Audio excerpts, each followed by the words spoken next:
Caucasian, blood type O, about in his mid-40s. And we found traces of a red fiber on all the victims. From what? We don't know. Any suspects? About 120,000 of them. Anything you'd like me to tell the mayor? Yeah, he's one of them. Clint Eastwood, not as Dirty Harry, but as a New Orleans detective with sexual hang-ups chasing a woman killer in Tightrope, one of 4 new movies we'll be reviewing this week on At the Movies, the movie review program. Across the aisle for me, Roger Ebert, film critic of the Chicago Sun-Times. And across the aisle for me is Gene Siskel, film critic of the Chicago Tribune. Now, in addition to the new Eastwood movie, we're also going to be reviewing the controversial box office hit Red Dawn and the new comedy The Woman in Red. And we'll also do an X-ray segment on the so-called new patriotism in movies. But first, Gene's going to start with Revenge of the Nerds. Revenge of the Nerds. That's a wonderful title for a movie, a wonderful idea for a movie. The underdogs strike back. And best of all, the film itself is quite funny, telling sort of an Animal House college comedy, not with the slobs beating up on the cool guys this time. No, it's the nerds, the twerps, the funny-looking shy guys who do the damage. And in this scene, the nerds try to take their revenge against the fraternity of cool guys by staging a panty raid on the cool guys' favorite sorority. Their action tonight demands an immediate retaliation. And if we don't, we're nothing but the nerds they say we are. I know what we're gonna do. Penny raid!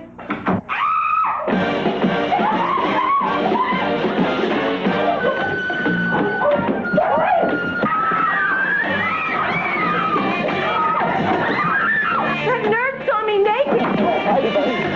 Hi! This is gonna be a great year!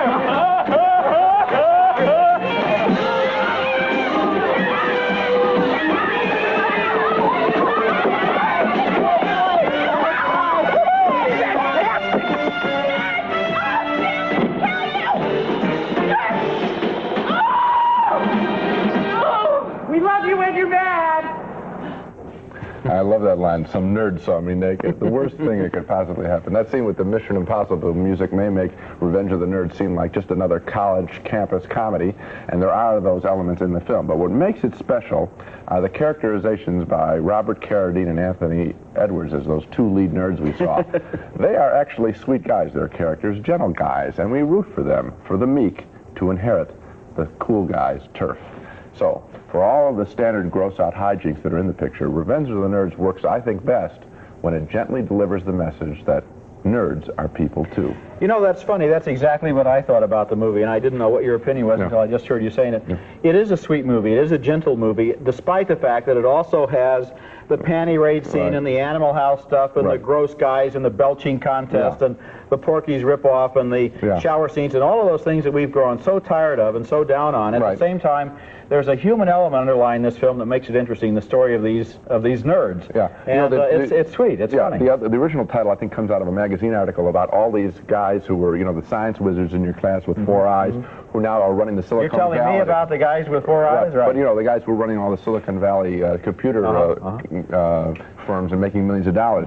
But this is just about wimps, you know, just about guys that are a little unsure of themselves, and they're very nice toward each other. They support each other, and it's a cute movie. I think my favorite part was when the nerd got the blonde. I like that part. Next at the movies, another nerd. This one is played by Gene Wilder, and he falls in love with a woman in red. Woman in red, woman in red, like find what is going through my head. The Woman in Red, and it stars Gene Wilder as an absolutely ordinary office worker, in other words, just a nerd, or I guess a middle-aged nerd would be a wimp, until one day his nerddom comes to an end when he's in the parking garage of the building where he works, and he sees a beautiful girl in a red dress who walks across a ventilation grate, as we just saw a moment ago, and it blows her skirt up over her head, just like that famous Marilyn Monroe scene. Well, Wilder falls instantly in love with this woman, and the movie is about all of the idiotic calamities that happen to him while he tries to lie to his wife, deceive his friends, and get a date with this mysterious woman. Finally, in this scene, his wildest dreams come true.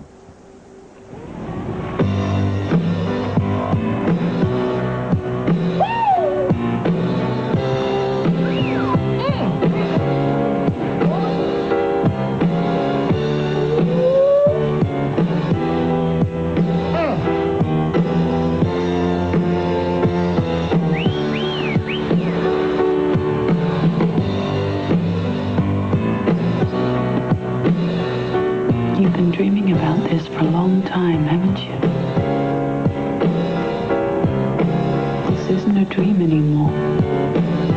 This is really happening. Baby, let's just take off our clothes and get naked from our head to toe. There's nothing that we can share till you drop them underwear. That's model Kelly LeBrock in her film debut there, and the problem with that scene is that although she explains to Gene Wilder that he has become totally irresistible to her, we don't know why that is, because the only scene where the two of them talk to each other is a scene that's much earlier in the film where he cuts away, remember, into a long shot and you never hear what they say. So the fact is that the problem with this movie is basically that Wilder is going to bed with a complete stranger, not only to him, but also to us in the audience. We never understand what that chemistry is. There is never a moment when he gets to know the woman and Red as a person, and she's only an excuse for a whole series of lame gags involving Wilder's male friends. Now, all of his friends have secrets, and all of their secrets lead up to excruciatingly sincere scenes which everybody learns to forgive and understand and love each other and hug each other until you want to puke. And meanwhile, what about the woman in red? What about her? What about their relationship? This movie wanders all over the map. It bounces back and forth between slapstick and corny cliches, and I can forgive all of those things, but it's also not funny. And I'll give you some more, because you've knocked the comedy, you've knocked the relationship, and you've knocked the men, and those were a lot of lousy characters of the men. They are very unpleasant guys for all of their tenderness at the end. They're not, you don't want to be around, no, you don't want to be around them. The women in this film, other than Kelly LeBrock, who is a great-looking woman, and you can understand why he's interested in her, but the other women, Gilda Radner is in this film. Now everyone total waste. Now everyone knows that Wilder and Radner have a relationship off camera. Okay, so you're expecting her to have a big role, you know, and she's a great comedian. She looked like a ghost in this picture. She looked horrible. She does nothing funny. Then Judith Ivey. And she disappears two-thirds of the way through the picture, and you never hear another word about her. And Judith Ivey, who plays his wife, she's an exciting actress. That's right. Big hit on Broadway in Hurly Burly. Okay. In this movie, she looks like a jerk in this film. This film is amazing. There is not one attractive character other than the woman in red. And furthermore, there's no energy bringing the film from beginning to end, because everything seems to be... many times in the film, it looked to me as if people were just standing around waiting for something to happen. There wasn't a story that really unfolded, because every time you got involved in a character, they cut away from that character and give you a whole lot of information about somebody else you don't care about at all. They didn't cut away. The director, Gene Wilder, did. He can't direct movies, I'm afraid. Red Dawn is our next film, and like Revenge of the Nerds, that is a terrific idea for a movie. When you hear this idea in Red Dawn, you immediately want to see the picture, or at least have someone tell you how it turns out. Red Dawn is about World War III being fought on American soil when Russian and Cuban paratroopers land in a Colorado town. Now here's the terrific opening scene of the movie, set in a high school history class. Well now, my friend. Well now. Oh, check it out. All right. You look pretty cool, though, man. I would say they were way off course. This is very unusual. You do something, Mr. Teasdale.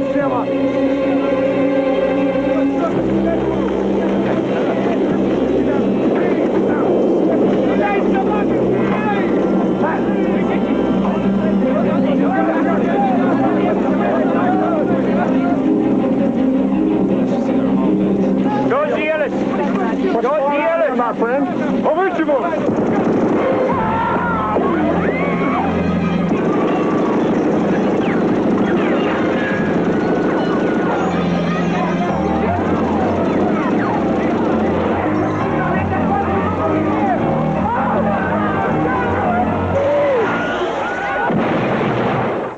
No theoretical history lesson anymore. This is reality, and that is a shocking opening scene. Now, who's going to fight the commies? That's where Red Dawn comes up with another new twist. Who fights on screen? Not the U.S. Army. Oh, they help in the background. But the main fighters in Red Dawn are those same teenagers who organize themselves into a guerrilla hit-and-run fighting unit called the Wolverines after their high school football team. Here they spy on the communist takeover of their town.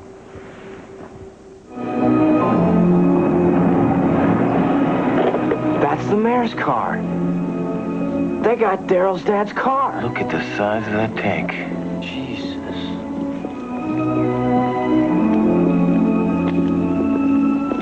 Louis, how you doing?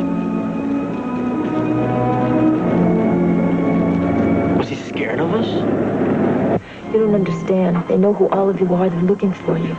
Who? The KGB. Oh, the Russians? And Cubans. Cubans.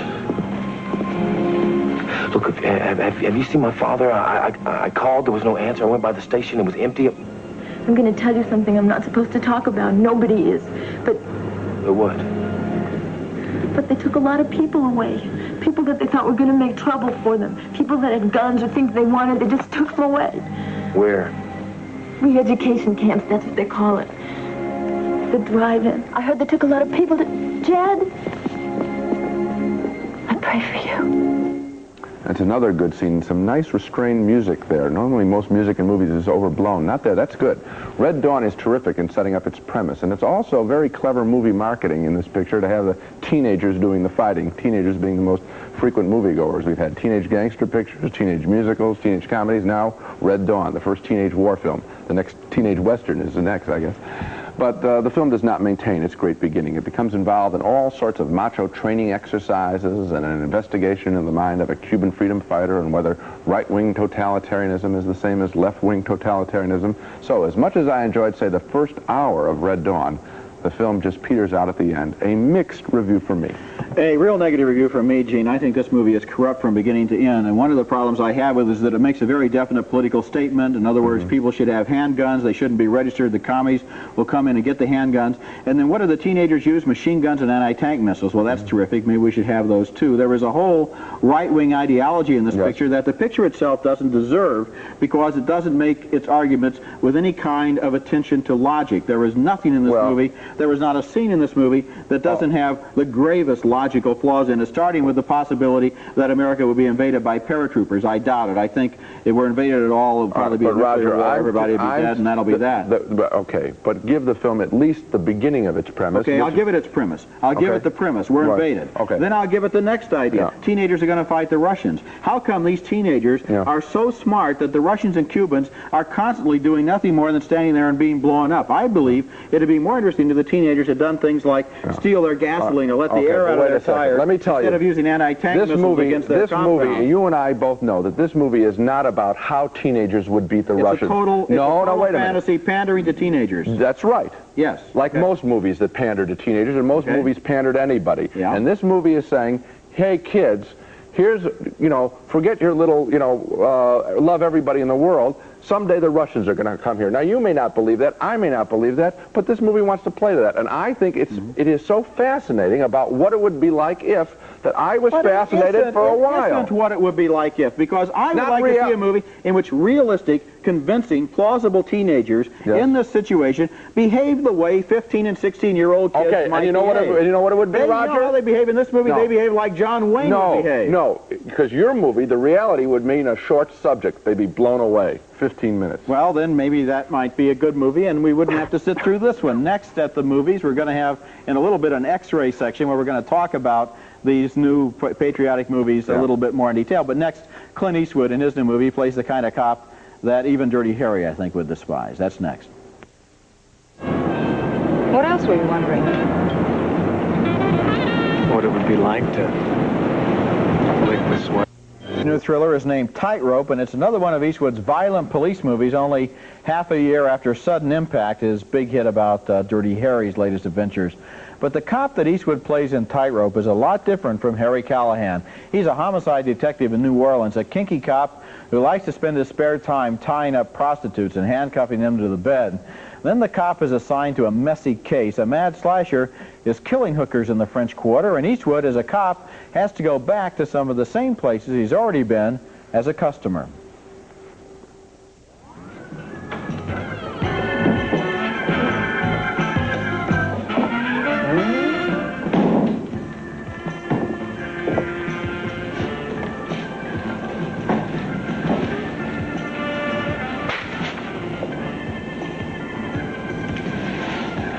Ooh, you're strong.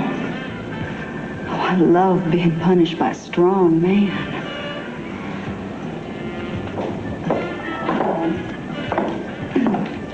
He said, you'd want this. What for? Me? He's wrong.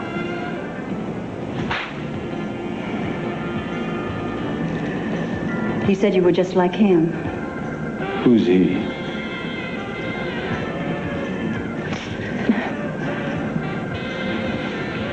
Use of whip.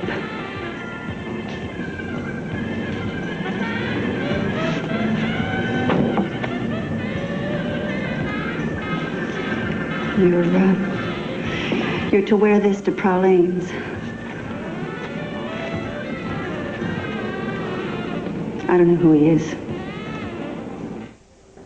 I don't think Dirty Harry would have let her get very far with that kind of behavior. You can get a little hint there of the tricky situation the Eastwood character is in this movie, because the more he investigates those murders, the more the evidence seems to suggest that maybe he ought to be one of the suspects himself. Eastwood, who feels so threatened by women that he likes to handcuff them, meets a feminist, though, in this movie, the director of a rape prevention center, played by Geneviève Bujold, and they're immediately attracted to one another, but at first, Eastwood tries to treat her like his other women, and that won't work. Tightrope combines the murder investigation with the development of that relationship between Eastwood and Bujold, a relationship that depends on Eastwood learning to trust a woman and to be willing to depend on her. What's surprising about this movie is that it really turns out to be about a man learning to be able to love a woman. Tightrope is a deeper and better movie than it might at first seem to be. Oh, I agree. I think it's very good, too. And, you know, on a thriller level, we'll talk about that first. On a thriller level, this film does what I have been asking Eastwood to do with the Dirty Harry movies, which is, number one, give himself a strong villain. That's right. The guy in this film is a real creep, and you want him silenced. Eastwood, anybody, get rid of this guy. Number two, he's got even a stronger woman to play against than some of the Dirty Harry pictures. Geneviève Bujold is one of our best actresses, and I think she's great in this film. Beyond that, Eastwood, now on the theoretical level, Eastwood does a terrific job risking his star charisma. All stars want to be liked. They rarely play bad guys. He plays a louse. And we watch this in fascination, and then we are taken inside of him, and we do think about what it is really like to abuse women, and you don't get that much in the movie. Well, I agree with those points. I'll move on to another point I liked about the movie, and that is the photography in the city of New Orleans. The film noir look of this film, the night, the shadows, the mystery, the wet streets that are empty in the hours before dawn. This is a terrific looking movie, and it's so hard sometimes to make a stylistic movie that still moves that they've shown us how to do it. There is one problem, one major flaw in the story, and I'm amazed. He should realize, since the guy is going after and killing the women he's just been with, in his investigation, elementary detective work would tell you that the guy has to have a grudge on him, and he doesn't figure that out until late in the movie, and that bothered me. Other than that, I think it's a terrific film. Coming in next to the movies, our X-ray segment on the latest political trend in American movies, the new super patriotism. Things are different now.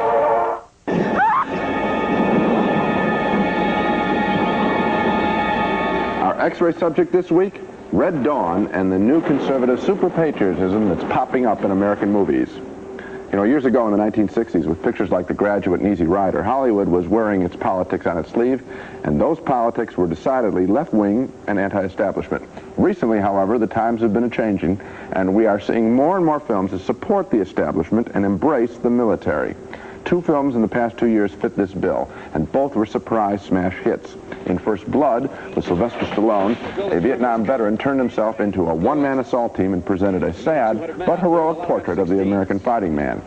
A year later, in Uncommon Valor, another Vietnam vet, a former colonel played by Gene Hackman, put together a dirty half-dozen assault team to fly to Laos to bring back American soldiers still missing in action from the Vietnam War. Both films presented heroic portraits of the American fighting man, and that certainly was new to American movies in the last 20 years. Now comes Red Dawn, which for all of its love of combat might as well be a military training film for our nation's youth. Don't be a wimp, this film is saying. The Russians are coming, and only the strong will survive. Leaving aside the quality of these movies, that is a new message from Hollywood, and given the political orientation of this country with Ronald Reagan as president, I think the new conservatism of American movies is yet another example of how the movies always reflect back to us what has been going on in life. It's not the other way around. They always come back to us. In other words, you're saying that Hollywood doesn't say, okay, we ought to be conservative, so we'll make these movies. Hollywood is saying we pick this up from our audience surveys or from our feedback or from our instincts, and that's why we make these films. Don't you agree? Could be. In other words, it's a mirror. A mirror, definitely. Yeah. Now let's take another look at the movies we reviewed on this program. We both like Revenge of the Nerds, sort of a sweeter version of Animal House. 2 thumbs down, though, for Gene Wilder's The Woman in Red, a movie that was about almost everything except the woman in red. And a split decision on Red Dawn, the U.S. evasion movie. Gene admired its energy and premise. I thought it turned into a routine and unbelievable war movie. And 2 thumbs up for Tightrope, Clint Eastwood's intelligent, sensitive, and very violent new thriller. And it is a pretty rough R rating on that one, we ought to add. Absolutely. Yeah. That's it for this week. Next time we'll have reviews of more new movies, including a science fiction adventure comedy called Buckaroo Banzai, as well as the jungle adventure Sheena, starring Tanya Roberts as Queen of the Jungle. Until then, we'll see you at the movies.